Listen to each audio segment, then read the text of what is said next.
oui, justement, avec toute cette neige qui nous tombe dessus, Marilyn, tu voulais vraiment nous réchauffer le cœur avec plein d'activités à nous suggérer cette semaine, vraiment dans tous les sens, effectivement, pour mettre un peu de chaleur dans notre hiver. Et on commence avec la culture haïtienne. Oui, c'est un événement qui va se dérouler samedi pendant l'après-midi au Café L'Artère, qui est dans Villeray-Saint-Michel Parc Extension. Donc, c'est un événement qui est organisé par le MAJOA, qui est un groupe qui est le mouvement d'aide des jeunes originaires d'Haïti. Ça va être un colloque où est-ce qu'il va y avoir des panélistes de divers horizons qui vont discuter des mœurs et coutumes du pays. Donc, dans le fond, langue, histoire, religion, art, musique et autres. Il va aussi y avoir des performances artistiques, un cours de linguistique, une exposition d'œuvres artisanales. Donc, ça risque d'être très intéressant. Toi qui es allée à Haïti à Noël, est-ce que tu vas y assister ou peut-être oui. aller voir un peu ce qui se passe? Oui, ben oui, c'est certain. J'adore ça. Puis, je voudrais vraiment en savoir plus.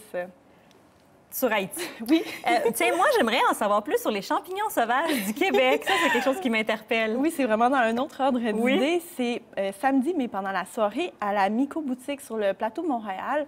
Donc, c'est un événement qui s'adresse à tous ceux et celles qui désirent s'initier aux champignons forestiers du Québec en particulier.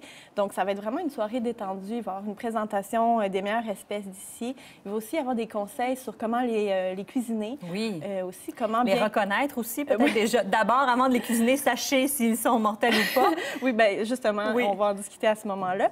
Puis, il va y avoir une petite collation qui va permettre de découvrir différents champignons. Parfait. Regardons une petite vidéo justement pour mettre de la chaleur dans notre hiver.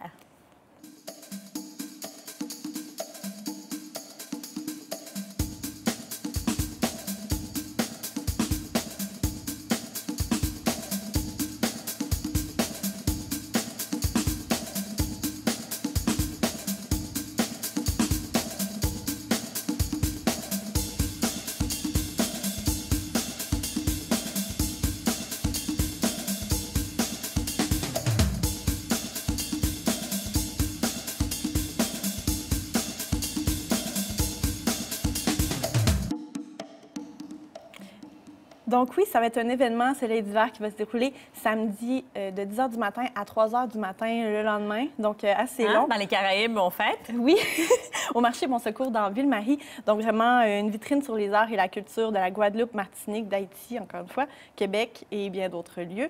Et puis moi, vraiment, qu'est-ce qui m'intéresse, là, j'en peux plus de l'hiver. Puis je risque d'y aller pour la plage de sable intérieur. Oh, ça c'est effectivement, je pense que ça va allumer beaucoup de gens.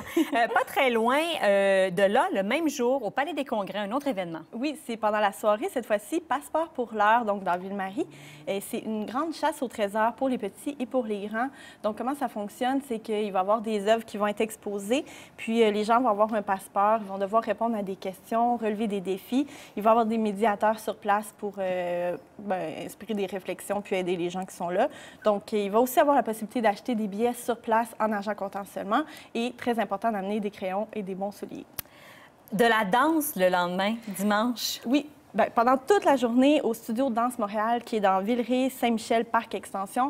Donc, à 12h15, des danses afro-brésiliennes et à 2h45 de la samba reggae. Donc, c'est pour tous les niveaux, mais c'est certain que ça serait mieux d'avoir une petite base en danse là, pour pouvoir... Aller regarder aller, effectivement. Oui. Et puis, tout le monde devrait aussi s'amener des vêtements confortables et légers. Ça va être pieds nus, amener de l'eau, puis déjeuner seulement 2 heures avant le cours, là, parce que sinon, ça ne fonctionnera pas. Les conseils de Marilyn, prof d'aérobie. Rapidement, on termine avec un dernier événement. Oui, un événement qui est lundi soir cette fois-ci à la Ruche d'art Saint-Henri dans le sud-ouest. Donc, l'art sauve des vies, mais est-ce que ça peut sauver la société? Donc, ça va être une conversation publique qui risque d'être très intéressante. Bien, merci beaucoup, Marilyn, de nous en parler. Donc, si vous êtes intéressé de revoir cette chronique, rendez-vous sur le site du Mur mitoyen. Donc, vous pourrez trouver toutes les informations. Merci. Merci.